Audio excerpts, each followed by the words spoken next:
नमस्कार, KP news के bulletin में आपका स्वागत है। मैं हिना शेख आपके साथ। एक नजर डालते हैं आज के सुर्खियों पर। मंगलपेट में भव्य मडिवालेश्वर पालकी महोत्सव।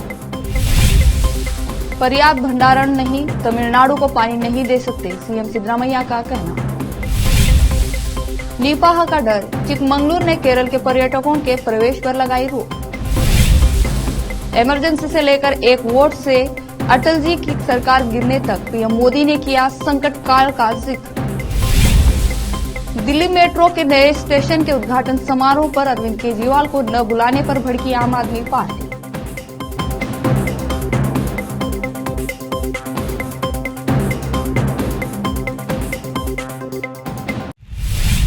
देखते हैं समाचार विस्तार से। हर साल की तरह इस साल भी श्रावण के अंत को चिन्हित करने के लिए बिदर नगर के मंगलपेट बरंगे में श्री मडिवालेश्वर मंदिर में श्री मडिवालेश्वर पालकी उत्सव का आयोजन बहुत धूमधाम और धूम धड़ाके के साथ किया गया। सुबह रुद्राभिषेक सहित विशेष धार्मिक पूजन कार्यक्रम हुए। बाद में श्री मडिवालेश्वर पालकी उत्सव मंदिर के मुख्य द्वार से शुरू हुआ। मंगलपेट जिले के विभिन्न गलियों और कॉलोनियों से होते हुए मंदिर के गर्भगृह तक पहुंचा। इस जुलूस में कालिका देवी का विशेष धारण किए बच्चों ने सबका ध्यान अपनी ओर आकर्षित किया। महिलाओं के कोलाट द्वारा नृत्य की प्रस्तुति दी गई। महिलाओं ने सिर पर कूड़ा कचरा उठाकर जुलूस का उत्साह बढ़ाया। बहन की टोली व भाई की टोली ने भजन प्रस्तुत किए। विशेष संवाददाता की रिपोर्ट। मुख्यमंत्री सिद्धरामैया ने कहा कि कावेरी नदी बेसिन के जलाशयों में तमिलनाडु को पानी छोड़ने के लिए पर्याप्त भंडारण नहीं है। हम सुप्रीम कोर्ट के समक्ष एक अपील दायर कर रहे हैं, जिसमें बताया गया है कि कर्नाटक कावेरी जल प्रबंध अधिकरण CWMA के आदेशों को क्यों लागू नहीं कर सका। अगर हमें तमिलनाडु को पानी छोड़ना है तो वो कर्नाटक को कावेरी नदी में हमें TMCFT से अधिक पानी की जरूरत है। कर्नाटक को पीने के पानी के लिए 30 TMCFT, खड़ी फसलों को बचाने के लिए 70 TMCFT और उद्योग के लिए 3 TMCFT की जरूरत है। लेकिन आज की तारीख में हमारे पास केवल 53 TMCFT है। उन्होंने पूर्व मुख्यमंत्री BS येडियुरप्पा के उस बयान को राजनीति से प्रेरित बताया कि कर्नाटक ने तमिलनाडु को पानी छोड़ा है। उन्होंने कहा कि येडियुरप्पा सहित पिछली सभी सरकारों ने सत्ता में रहते हुए पड़ोसी राज्य को पानी छोड़ा था। केरल में निपाह के मामलों की संख्या में वृद्धि के साथ चिकमंगलुरु जिला प्रशासन और जिला सामान्य अस्पताल आवश्यक एहतियाती कदम उठाकर वायरस के प्रसार से निपटने के लिए सतर्क कदम उठा रहे हैं। जिले में निपाह वायरस के खतरे को देखते हुए और मलनाड क्षेत्र तटीय जिले से सटे होने के कारण प्रशासन ने केरल से पर्यटकों के प्रवेश पर प्रतिबंध लगा दिया है। रिजॉर्ट, होमस्टे और होटलों के मालिकों को इन पर्यटकों को प्रवेश की अनुमति नहीं देने का सुझाव दिया गया है। दूसरी ओर मुलायनगिरी और सीतालयनगिरी की पहाड़ श्रृंखलाएं विभिन्न राज्यों से पर्यटकों को आकर्षित कर रही है और पैकेज एजेंसियों के माध्यम से बड़ी संख्या में लोग जिले का दौरा कर रहे हैं। दूसरी ओर चमगादड़ों के वायरस का वाहक होने के कारण स्थानीय निवासियों ने प्रशासन से पेड़ों पर बसेरा करने वाले चमगादड़ों का स्थानांतरित करने का आग्रह किया। उच्च उत्सव की बहाना के तहत सरकार द्वारा कई प्रतिबंध लगाने से अशांति का माहौल बना रहता है, लेकिन लोग यह भूल जाते हैं कि हर त्योहार का उद्देश्य सिर्फ जश्न मनाना नहीं बल्कि संस्कृति का पोषण करना और पर्यावरण संरक्षण भी बुनियादी सिद्धांतों को मजबूत करना और शांति सुनिश्चित करना है। एक दशक से केंद्र और राज्य सरकारें पर्यावरण अनुकूल त्योहारों को सुनिश्चित करने का प्रयास कर रही है, लेकिन 100% सफलता प्राप्त करने में असमर्थ रही है। यह केवल पर्यावरण अनुकूल गणेश चतुर्थी तक ही सीमित नहीं है, बल्कि समुदायों में पर्यावरण अनुकूल मनाने तक समिति है। हालांकि इस वर्ष की गणेश चतुर्थी के लिए पूर्व के प्रयास कुछ जिलों में परिणाम दिखाते दिख रहे हैं। 15 सितंबर को मुख्य सचिव की अध्यक्षता में सभी जिला आयुक्तों की बैठक में उडुपी को कर्नाटक के पहले जिले के रूप में सूचीबद्ध किया गया था, जो 100% पर्यावरण अनुकूल था, जिसमें 0 बड़े आकार की प्लास्टर ऑफ पेरिस POP की मूर्तियां थी। पर्यावरण अनुकूल मूर्तियों में 95% सफलता के साथ कारवार भी सूची में था। मंगलुरु ने 90-95% अनुपालन की सूचना दी और शिवमोगा ने 70% सफलता दिखाई, लेकिन राज्य की राजधानी बेंगलुरु काफी पीछे है। कर्नाटक राज्य प्रदूषण नियंत्रण बोर्ड KSPCB, बृहद बेंगलुरु महानगर पालिका BBMP और उपायुक्त DC कार्यालय के अनुसार सफलता दर सिर्फ 20% के आसपास है। इसका कारण POP मूर्तियों के निर्माण और बिक्री में शामिल विशाल असंगठित क्षेत्र और पंडाल लगाने और मूर्तियां लगाने में राजनीतिक भागीदारी है। लेते हैं छोटा सा ब्रेक, जल्द लौटते हैं ब्रेक के बाद।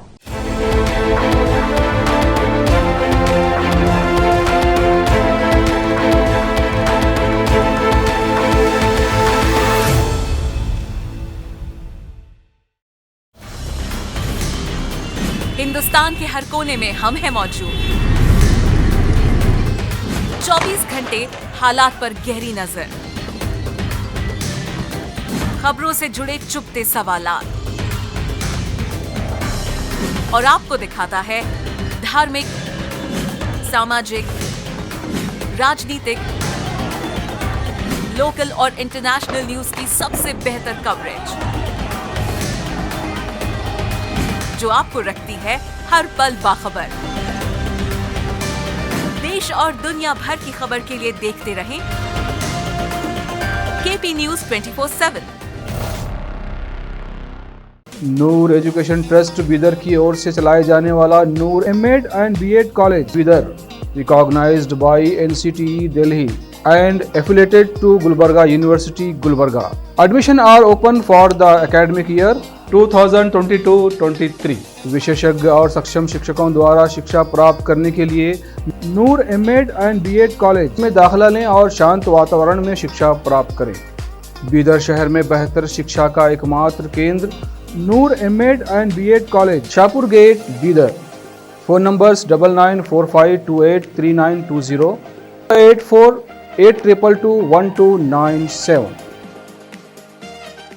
शहर बीदर में अनमोल ग्रुप ऑफ रेस्टोरेंट्स की ओर से रॉयल अनमोल फैमिली रेस्टोरेंट और अनमोल रेस्टोरेंट के जरिए लोगों को स्वादिष्ट खानों के जरिए बेहतरीन सेवाएं प्रदान करने के झंडे गड़ने के बाद अनमोल रेस्टोरेंट के मालिकों ने अब शहर बीदर के लोगों की सेवा के लिए कदम आगे बढ़ाते हुए अब शहर बीदर के सबसे व्यस्त इलाके में एक शानदार फंक्शन हॉल अनमोल पैलेस बनाया है। शहर के हैदराबाद रोड पर स्थित ये शानदार अनमोल पैलेस फंक्शन हॉल अपने बेहतरीन लोकेशन, बेहतरीन वातावरण और अपनी खूबसूरती के कारण सबके आकर्षण का केंद्र बन गया है। यहाँ पर खूबसूरत हॉल, दूल्हा दुल्हन के लिए खूबसूरत स्टेज, खुला और हवादार डाइनिंग हॉल उपलब्ध है और साथ ही यहाँ पर अलहदा वेस्ट सेक्शन और VIP सेक्शन भी मौजूद है। अपने बच्चों की शादी, वलीमा और दूसरे फंक्शंस के लिए आज ही दौड़े चले आइए। याद रखिए, अपने सभी प्रकार के फंक्शंस को यादगार बनाने का केंद्र है प्रोप्रिएटर अब्दुल खालिद और मोहम्मद बशारत अहमद की शानदार पेशकश अनमोल पैलेस फंक्शन हॉल। यहाँ पर बुकिंग शुरू हो गई है, फौरन आइए और फंक्शन हॉल बुक करवाइए। Address near APMC vegetable market, Hyderabad road, Bidar 585403। Booking करने और अधिक जानकारी के लिए इस नंबर पर संपर्क करें 8310357864। चलिए देखते हैं देश और विदेश के समाचार। संसद के विशेष सत्र में PM मोदी ने लोकसभा में सदन की पुरानी यादों को ताजा किया। इस दौरान उन्होंने सरकार के कार्यकाल को याद करते हुए उस समय का भी जिक्र किया जिसमें देश और पार्टियों के सामने बड़ा संकट पैदा हुआ। PM ने इंदिरा सरकार में लगाई गई इमरजेंसी के बारे में बात की और पूर्व प्रधानमंत्री अटल बिहारी वाजपेयी सरकार के उस वक्त को भी याद किया जब एक वोट से उनकी सरकार गिर गई थी। PM मोदी ने कहा कि देश के लोकतंत्र पर इमरजेंसी के रूप में इसी सदन में हमला हुआ था और इसी सदन में लोकतंत्र की मजबूती वापस को भी देखा गया। PM मोदी ने कहा कि नरसिम्हा राव घर जाने की तैयारी कर रहे थे, लेकिन इस सदन से वह अगले 5 साल के लिए देश के PM बने।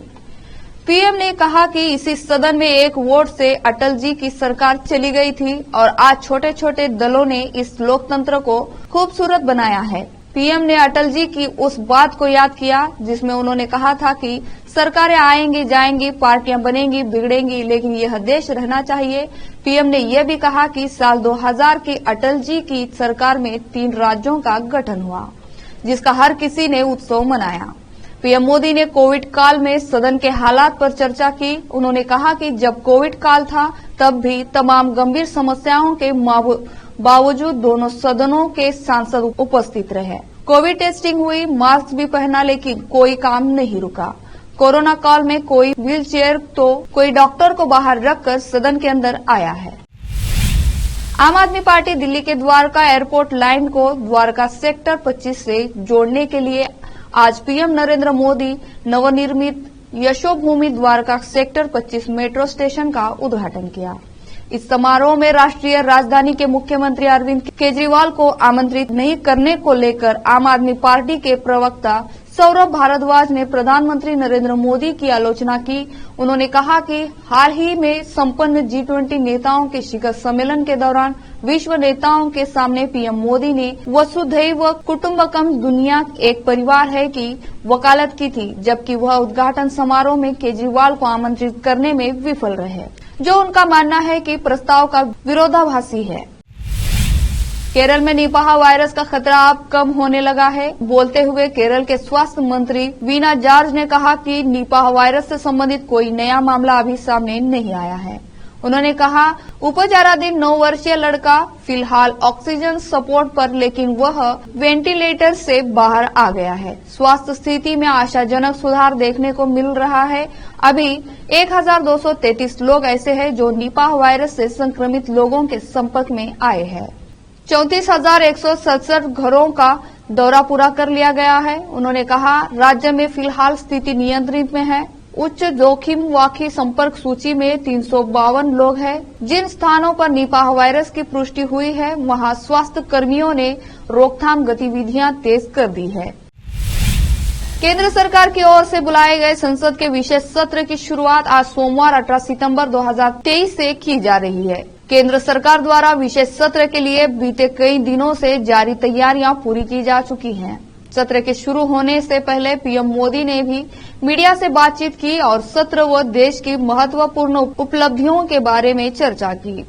पीएम ने चंद्रयान समेत कई मुद्दों पर बात की और विशेष सत्र को लेकर बड़ा हिंट दे दिया। आइए जानते हैं उन्होंने क्या कहा। पीएम ने कहा कि देश ने 75 साल की यात्रा पूरी कर ली है। अब नई ऊर्जा के साथ समय सीमा में 2047 में देश को विकसित राष्ट्र बना देना है। पीएम ने सभी सांसदों से आग्रह किया कि इस छोटे सत्र में उमंग से भाग ले।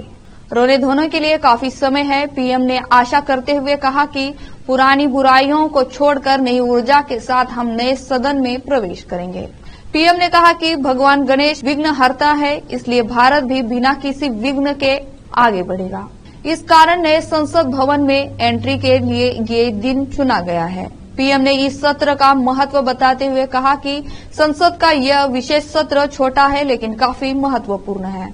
पीएम मोदी ने अपने संबोधन में यह हिंट दे दिया है कि संसद का विशेष सत्र काफी रोचक होने वाला है। पीएम ने कहा कि संसद का विशेष सत्र ऐतिहासिक निर्णयों वाला होगा। पीएम ने कहा कि जीवन में कुछ पल ऐसे आते हैं जो आपको उत्साह और विश्वास से भर देते हैं। मैं इस छोटे सत्र को ऐसे ही देखता हूं। जम्मू कश्मीर के अनंतनाग में आतंकियों और सुरक्षा बलों के बीच मुठभेड़ अभी भी जारी है। दक्षिणी कश्मीरी के कोकेरनाग में आतंकियों के खिलाफ जारी अभियान को 5 दिन पूरे हो चुके हैं और आज 6ठे दिन भी सर्च ऑपरेशन जारी है। बता दें कि इस इनकाउंटर में बुधवार को कर्नल और मेजर समेत जम्मू कश्मीर पुलिस के डीएसपी शहीद हो गए थे। वहीं एक अन्य घायल जवान की मौत इलाज के दौरान हो गई थी। जानकारी के मुताबिक ड्रोन से पहाड़ियों व जंगलों में सर्च ऑपरेशन चलाया जा रहा है। इस इनकाउंटर को लेकर शीर्ष पुलिस अधिकारी ने कहा कि 2 आतंकियों को मार गिराया गया है। वहीं 2 आतंकवादी जीवित हैं, लेकिन घायल अवस्था में जो गोलीबारी कर रहे हैं। बता दें कि इस इनकाउंटर के दौरान 4 जवान शहीद हो गए थे। इसमें से 3 जवान भारतीय सेना के थे और 1 जवान जम्मू कश्मीर पुलिस के थे। आगे किसी तरह की क्षति न हो सके, इसलिए सेना द्वारा सर्च ऑपरेशन को और भी ज्यादा तेजी से चलाया जा रहा है। वहीं जिस इलाके में आतंकियों और सुरक्षा बलों के बीच मुठभेड़ जारी है, उस इलाके व उसके आसपास के क्षेत्रों के स्कूलों को फिलहाल के लिए बंद कर दिया गया है। यह स्कूल पिछले 5 दिनों से बंद है। साथ ही इनकाउंटर वाले स्थान पर रह रहे निवासियों को वहां से कुछ समय के लिए हटा दिया गया है। बता दें कि सेना ने आतंकवादियों को घेर रखा है ताकि आतंकी भाग न सके। पाकिस्तान के पूर्व प्रधानमंत्री नवाज शरीफ के ड्राइवर ने एक महिला के साथ घिनौना व्यवहार किया है, जिसका वीडियो वायरल हो गया है। दरअसल लंदन में एक महिला ने नवाज की कार को रास्ते में रोककर उनसे एक असहज करने वाला सवाल पूछा था, जिससे बौखलाए नवाज के ड्राइवर ने महिला के चेहरे पर थूक दिया। मीडिया रिपोर्ट्स के मुताबिक लंदन में महिला ने नवाज की कार को हाथ हिलाकर रोकने को कहा, जिसमें नवाज ड्राइवर के बगल वाली सीट पर यात्रा कर रहे थे। कार उनका ड्राइवर चला रहा था। इस दौरान एक महिला अपने मोबाइल फोन पर घटना को रिकॉर्ड करते हुए वहां पहुंची और उनसे नवाज शरीफ से पूछा कि क्या वह भ्रष्ट है। इसके बाद ड्राइवर ने गाड़ी से सिर को बाहर निकाला और महिला के चेहरे पर थूक दिया और खिड़की का शीशा चढ़ाकर आगे बढ़ गया। सोशल मीडिया हैंडल ट्विटर पर डॉक्टर फातिमा के नाम के यूजर ने इस घटना का वीडियो पोस्ट किया है। वीडियो में देखा जा सकता है कि एक महिला नवाज की गाड़ी को रोककर उनसे पूछती है कि क्या वो पाकिस्तान के भ्रष्ट नेता है। इस पर इनका ड्राइवर महिला के ऊपर थूक देता है और गाड़ी भगा देता है। एक नजर फिल्मों के समाचार पर। जरीन खान की होगी गिरफ्तारी। वारंट जारी होने की खबरों पर एक्टर्स के वकील ने दी सफाई। अब समाचार खेल जगत के। टीम इंडिया की ऐतिहासिक जीत से पाकिस्तान में हड़कंप, विश्व कप से पहले खौफ। आखिर में देखते हैं समाचार बाजार के। पीएम विश्वकर्मा योजना के लिए ब्याज पर मिलेगी सब्सिडी, वित्त मंत्री का ऐलान। 13,000 करोड़ का है प्रावधान। फिर से एक नजर सुर्खियों पर। मंगलपेट में भव्य मडिवालेश्वर पालकी महोत्सव। पर्याप्त भंडारण नहीं, तमिलनाडु को पानी नहीं दे सकते, सीएम सिद्धरामैया का कहना। निपाह का डर, चिकमंगलुरु ने केरल के पर्यटकों के प्रवेश पर लगाई रोक। इमरजेंसी से लेकर 1 वोट से अटल जी की सरकार गिरने तक पीएम मोदी ने किया संकट काल का जिक्र। दिल्ली मेट्रो के नए स्टेशन के उद्घाटन समारोह पर अरविंद केजरीवाल को न बुलाने पर भड़की आम आदमी पार्टी।